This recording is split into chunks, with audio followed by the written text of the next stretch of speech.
በስመ አብ ወወልድ ወመንፈስ ቅዱስ አሃዱ አምላክ አሜን።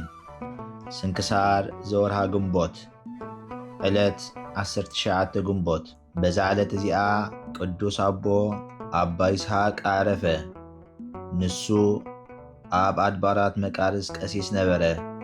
እዚ ቅዱስ ይስሐቅ ካብ ሓንቲ ናይ ምስሪ ንእሽቶይ ዓዲ እዩ።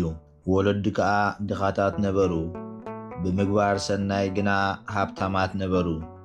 እዚ ቅዱሳን መነኮሳት ኣረጋውያን እቲ በእዳዎም ዝሰርሕዎ ኣቑሑት ክሸጡ ናብ ምስሪ ክኸዱ ከለዉ ምስ ረኣዮም ደድሕሪኦም ስዒቡ ገዳም ኣስቄጥስ በጽሐ። ብትእዛዝ ናቶም ተጸሚዱ ከዓ ይለኣኾም ነበረ። ካብኡ ተዓጢቑ ዓብይ ተጋድሎ ተጋደለ። ጥሪት ዝበሃል ፈጺሙ ኣየጥረየን። ብኩሉ መዋዕል ህይወቱ ምንኩስንኡን ክልተ ክዳን ከየጥረየ ወዲእዎ። ስለምንታይ ከም ኣቦታትና ክልተ ክዳን ዘየጥረኻ ኢሎም እንተሓተትዎ ንሱ ከዓ ይምልሸሎም፣ ኣነ ክሳብ ሕጂ ህዝባዊ እየ፣ ኣብ ዓለም ክሳብ ዘለኹ ክልተ ክዳን ኣየድልየንን እዩ በሎም። መሊሱ ድማ ኣቦታትናስ ጨጓር ክዳን ናይ ሆሳዕና ይለብሱ ነይሮም፣ ንዓና ግን ሓደ ልብሲ እዩ ዝግብኣና፣ እዚ ኣያኽልና እንዶ በለ። ኩሉ ሳዕ ክበኪ ከሎ ድማ ስለምንታይ ትበኪ ኢሎም እንተሓተትዎ ንሱ ከዓ ወለደይ ስለ ዝዓረፉ ዘኽታም ሓደ ጉኒ ይብሎም። ኣብቲ መጉ ድማ ናይ ማዕጠንቲ ሓሙኽሽቲ እናወሰኸ ነዊሕ ዓመታት ይምገብ ነበረ። ካብ ዕለታት ሓደ መዓልቲ ብርቱዕ ሕማም ሓመመ። ካብቶም ኣሕዋት ከዓ መግቢ ኣዳልዮም ኣምፅእሉ፣ ንሱ ግና ጥዕም ኣየበሎን።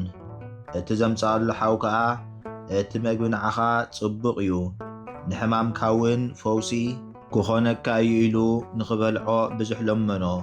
ንሱ ግና ከምዚ ኢሉ መለሰሉ፣ ሓወየ እመነኒ፣ ኣነ ኣብዚ ሕማም እዚ 30 ዓመት ክገብር እየ ዝደሊ በሎ። ብድሕሪኡ ምስ ዓበየ ጽድቁን ትሩፋቱን ከዓ ምስ በዝሐ እቶም ኣረጋውያን ተኣኪቦም ክህነት ክሸምዎ ተማኸሩ። ንሱ ግና ካብኦም ሃዲሙ ኣብ ዙር እግራውቲ ኣትዩ ተሓብአ። ዘይሮም ሓሰስ ኢሎም እንተደለይዎ ኣይረኸብዎን። በታ ተሓቢኡላ ዘሎ ግራት ሓሊፎም ክዕርፉ ኣብቲ ወሰና ተቐመጡ። ምስኦም ከዓ ሓደ ኣድጊ ኣብቲ ግራት ነበረ። ናብቲ ግራት ኣትዩ ድማ ኣብቲ ቅዱስ ተሓቢኡሉ ዘሎ ቦታ ደው በለ። ከምጽእዎ ናብቲ ግራት ምስ ኣተዉ ከዓ ነዚ ቅዱስ ኣቦ ረኸብዎም። ሓዝዎ እሞ ከይሃድሞም ከዓ ከኣስርዎ ደለዩ። ንሱ ከዓ ካብ ሕጅስ ፍቓድ እግዚኣብሔር ከም ዝኾነ ፈለጥኩ በሎም። ምስኦም ከደሞ ክህነት ተሾመ። ንቅዱሳን ኣረጋውያን ተኣዝዞ ወሰኸ። ንመንእሰያት ገቢረ ሰናይ ይምህሮም፣ ኣውራ ከዓ እዙዛትን ሰማዕትን ክኾኑ ይላቦም ነበረ። ካብ ኩሉ ትሩፋት እቲ ዝበለጸ ምእዛዝን ምስማዕን እዩ በሎም። ግዜ ዕረፍቱ ምስ ቀረበ ናይቲ ገዳም መንእሰያት ብድሕሪኡ ክገብርዎ ዝግብኦም ክምህሮም ለመንዎ። ንሱን መለሰሎም፣ ከምዚ ኣነ ዝገብሮ ትርእዩኒ ዘለኹም ንስኻትኩም ከዓ ኣብዚ ገዳም ጸኒዕኩም ክትነብሩ ብፈቓድኩም ከዓ ከምኡ ግበሩ በሎም። ንሕና ኣቦታትና ምስ ኣዕረፉ ሓዘንና፣ ከምቲ ምግባሮም ምስ ገበርና ከዓ ብድሕሪኦም ኣብቲ ገዳም ምንባርና ጸናዕና በሎም። እዚ ምስ በሎም ብሰላም ኣዕረፈ። ኣኽሊል ክብሪ ከዓ ተቐበለ። በረኸቱ ምሳና ትኹን ንዘለዓለም ዓለም ኣሜን። ሰላም ለይስሐቅ ከመይ ስምዎ ቀሲስ ዘኣመረ ኣድግ መንገለ ተግህሰ ዝንቱ ጻድቅ እምኣመ መንኮሰ ይገብረ ለስጋሁ ክልኤተ ኣልባሰ ወሃመደ ማይጥንት ይሴሰይ ሲሳዮ ልውሰ። ሰላም ንይስሐቅ ንኽሸምዎ ቀሲስ ኣድጊ ዘመልከተሉ ኣብቲ ዝነበሮ እዚ ጻድቕ እዚ ካብ ግዜ ዝመንኮሰ ንስጋኡ ኣይገበረን ክልተ ኣልባስ፣ ኣብ ምግቡን ናይ ማዕጠንቲ ሓሙኽሽቲ ሓወሰ። በዛ ዕለት እዚኣ ቅዱስን ሓያልን ዓብይን ክቡርን ተጋዳላይ ብፁዕ ኤስድሮስ ሰማዕት ተቐበለ። እዚ ቅዱስ እዚ ካብ ሰብ ሃገር እስክንድርያ እዩ። ኣቦኡ ካብቶም ክቡራን ናይ መንግስቲ ሰብ ስልጣን ኮይኑ ናይ ብዙሓት ወተሃደራት ሓለቓ እዩ። ስም ኣቦኡ በዳላኦን ስም ኣዲኡ ሶፍያ እዩ። ክልቲኦም ካብ ወገን ክርስቲያን እዮም። በደላኦን ዲዮቅሊጣኖስ ከሓዲ ንጉስ ዝገበሮ ብዝሒ ሓጢኣት ኣበሳን ምስ ረኣየ ምስ ሰበይቱን ደቁን ካብኡ ተኣልየ። ንሳቶም ካብቶም ዓበይቲ ሰብ ስልጣን መንግስቲ እኳ እንተኾኑ ስልጣኖም ሓደጉ። ብዛዕባ እዚ ተኣኪቦም ኣብ በረኻ ምስ ሓደ ሳሙኤል ዝበሃል ሰብኣይ ተቐመጡ። ምስጋና ንዕኡ ይኹን። ምእንቲ ስም ጎይታና ኢየሱስ ክርስቶስ ካብ ተዓላዊ ንጉስ ተኸዊሎም ነበሩ። ድሕሪዚ ክፍኣት ዓለውቲ መጺኦም ብዛዕባ ኣቦ ምሕብኦም ንጣዖት ምስጋድ ብምእባዮምን ናብ ንጉስ ከሰስዎም። ሽዑ 500 ወተሃደራት ልኢኹ ናብኡ ኣቕረቦም። ንሳቶም ከዓ ብስም ጎይታና ኢየሱስ ክርስቶስ ተኣመኑ። ምስጋና ንዑ ይኹን። ንስኻ ንክርስቶስ ምስጋና ንዑ ይኹን ምስ ሓደካዮ ንሕና ድማ ሓደግናካ። ኣብ ቅድሚ እግዚኣብሔር ዓብዪ ሓሳር ስለ ዝገበርካ ሓደግናካ በልዎ። ንጉስ ተቖጥዐ። ንበደላኦን ርእሱ ክቖርጽዎ ኣዘዘ። ተሰይፉ ኣኽሊል ሰማዕትነት ተቐበለ። ንቅዱስ ኤስድሮስ ከዓ እንተ ተማህረ ኢሉ ኣብ ቤት ማእሰርቲ ኣሰሮ። ሽዑ ወዲ 12 ዓመት ነበረ። ድሕሪ ቁሉብ መዓልታት ኣብ ክሳዱ ገመድን ጋጋ ሓፂንን ኣትዮም ናብ ንጉስ ኣምጽእዎ። ንጉስ ከዓ ኣይፈራህካንዶ ንኸይትምለስ ብልብኻዶ ኣይመኸርካን ክብል ሓተቶ። ንሱ ግና ብሃይማኖቱ ነቕ ዘይብል ጽኑዕ ነበረ። ምምላስ ምስ ኣበዮ ሽዑ ንጉስ ኣብ ልዕሊ መቕፅዕ ቦታ ኣደይቦም ስጋኡ ክበሳስዕዎ ኣዘዘ። ደሙ ከም ማይ ክሳብ ዝውሕዝ ኮነ። ኣዲኡ ሶፍያ ካብቲ ደሙ ሓደ ሕፍንቲ ወሲዳ ናብ ገጽ ንጉስ ነጸገትሉ። ንስኻ ካብ ኩሉ ፍጥረት ትርጉም ኢኻ በለቶ። ከምኡውን ሓብቶ ኣፎምያ ኣማና ኣልዒላ ናብ ንጉስን ናብ መኳንንትን ደርቤትሎም። ንጉስ ተቖጥዐ። ካብ ማእከል ሕቖአን ክቖርጽወን ኣዘዘ። ብኸምዚ ከዓ ሰማዕትነት ፈጸማ። ንቅዱስ ኤስድሮስ ከዓ ተሰቒሉ ከሎ ኣብ ልዕሊ ኣዲዩን ሓብቱን ዝኸውን ዝነበረ ይርኢ ነበረ። ጓህሪ ሓዊ ኣብ ጎድኑ ከዓውሉ መሊሶም ድማ ከብዱ ቀዲዶም ኣማዕቱ ኣውፂኦም ኣብቲ ጎቦ ገደፍዎ። ኣዕዋፍ ሰማይ ኮነ ኣራዊት ግና ፈጺሞም ኣይቀረብዎን። መድሓኒና ከዓ ኣሕውዩ ኣተንስኦ። ካብኡ ናብ ንጉስ ከደ። ንጉስ ከዓ ምስ ረኣዮ ኣብ ዓራት ሓፂን ሰቒሎም ኣብ ትሕቲኡ ሓዊ ከኣጉድሉ ኣዘዘ። ደጊሞም ናብ መደቀሲ ሓፂን ኣትዮም መዓናጥኡ ክሳብ ዝበታተኽ ጠሓንዎ። ጎይታና ድማ ደጊሙ ኣተንስኦ። መሊሶም እውን ምስ 800 ነፍሳት ሰቐልዎ። ካብዚ እውን መድሓኒና ኣሕወዮ። ንጉስ ነዚ ርዩ ካብ ሓፂን መእሰሪ ብዕራይ ከኣስርዎ። ኣብ ልዕሊኡ ከዓ ዝተፈላለየ ዘፍታንተይን ዝመስል ተባራዕ ነገር ክዕዮም ብትሕቲኡ ሓዊ ከኣጉድሉ ኣዘዘ። እቶም ወተሃደራት ድማ ከምኡ ገበሩ። ድሕሪ ቁሩብ መዓልታት ከዓ ክሳዱ ክቖርጹ ኣዘዘ። ሽዑ ድማ ጎይታና እውን ካብ ሞት ኣተንስኦ። እንሆ እዚ መምስተቐትለ ጎይታና ዘተንስኦ ዘሎ ንሳልሳይ ግዜ እዩ። ካብኡ ዓብዪ እምኒ ኣብ ክሳዱ ኣሲሮም ናብ ባሕሪ ደረበይዎ። በታ ሰዓት እቲኣ ቅዱስ ሚካኤል ሊቀ መላእክት መጺኡ ኣውፅኦ። ኣብ ቅድሚ እቲ ንጉስ ከዓ ኣቆሞ። ንጉስ ከዓ ኣብ ማእከል ሃገር ኣብ ዕንጨይቲ ክሰቕልዎ ኣዘዘ። ሰቐልዎ እሞ ሞተ ከዓ። እንሆ ጎይታና ድማ ንራብዓይ ግዜ ካብ ሞት ኣተንስኦ። ኣብ 5ይ ግዜ ብኣናብስ ደርበይዎ። እግዚኣብሔር ከዓ ከም ነቢይ ዳንኤል ኣድሓኖ። ንጉስ መሊሱ በብንእሽቶ ቆራሪጾም ክቐትልዎ እሞ ብሻኻ ገይሮም ናብ ባሕሪ ክድርቢዎ ኣዘዘ። ኣገልገልቱ እውን ከምኡ ገበሩ። ሽዑ ጎይታና ኢየሱስ ክርስቶስ ምስ ሚካኤልን ገብርኤልን ቅዱሳን መላእኽቱን መጺኡ ኣብቲ ወሰናስን ባሕሪ ቆመ።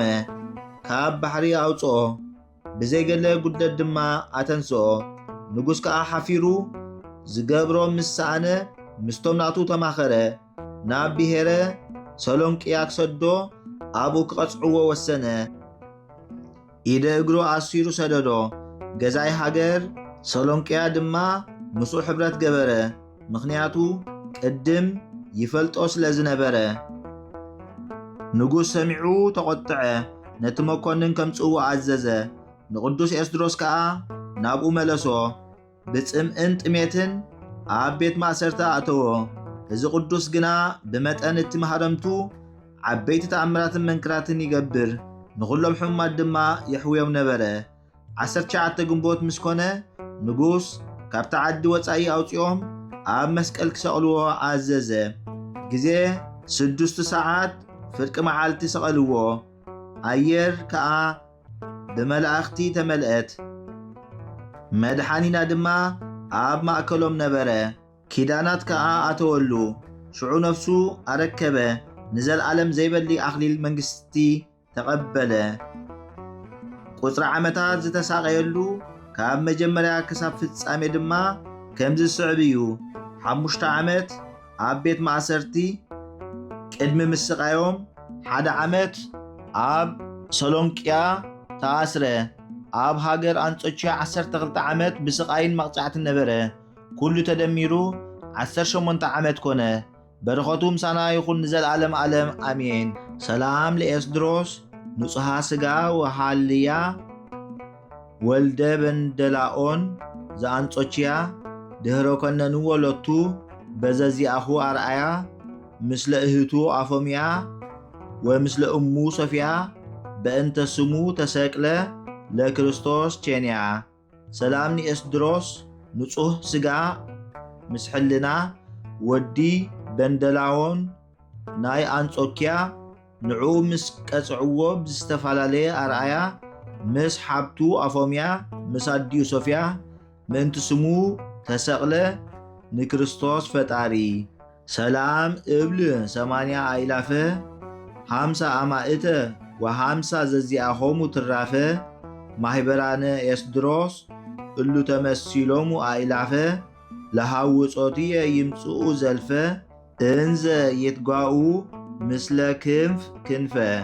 ሰላም እብል 80 አእላፍ 50 አማኢት 50ውን ናታቶም ተረፍ ማሕበር ኤስድሮስ ንሳቶም ተመሲሎም ኣዕዋፍ ንኽበጽሑኒ ይምጽኡ ኩሉ ሻዕ ብዘይ ምዕራፍ እና ተተናኸፉ ክንፍ ምስ ክንፍ።